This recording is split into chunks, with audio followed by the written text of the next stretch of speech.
naman ngang ginawa ng katatawanan ng mga fans or SB19 fans 18 ang mga mahalima. Ito'y matapos nga na mag-viral ang nasabi nga pong video kung saan ay binahagi nila ang kanilang Taiwan vlog. Makikita kasi na sinubukan ni Pablo ang tinatawag nilang pinuno ang nasabi nga pong isang gym materials at hindi nga nito kinaya ay siya ay lumipad. Well, say nga ng mga netizen, nasa Siquijor daw pala itong si Pinuno. Agad-agad nga itong na-edit at mula sa isang fan Facebook ni Philip, nasa Siquijor lang daw pala si Pau. So, ang mga makabayas na si Paulo ay nag-react at sinabi nila na ginawan nyo na naman ng kalokohan si Pinuno. Siyempre, tawa naman ang mga fans. Narito naman ang nakakatuwang photo ng SB19 sa nasabi nga pong Acer visit nila sa Taiwan.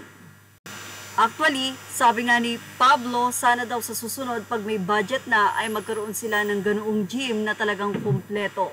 At ito daw ay tatawaging One Gym Entertainment. Samantala, narito naman ang ilan pang photo nila Philip at Stel. At syempre ang nakakatuwang podcast nila o ang isa sa nakakatuwang open forum nila kung saan ang naging reaksyon ng kanilang pinuno si Pablo matapos nilang makita sa personal si Ken. Na kung saan ay sobrang build up daw si Josh pero yung expectation ay tila hindi umabot matapos makita ng personal ni Pablo si Ken. Ayon pa nga kay Stel, pinili niya raw si Ken over sa kanyang tropa.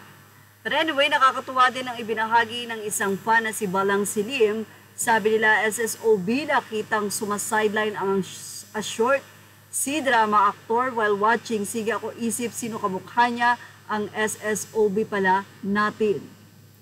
Well, Josh look like Korean actor too. Anyway, congratulations SB19. Muli SB19 voting squad, a huge congratulations to SB19 for winning the International Group Duo of the Year at Brazil SEC Award 2025.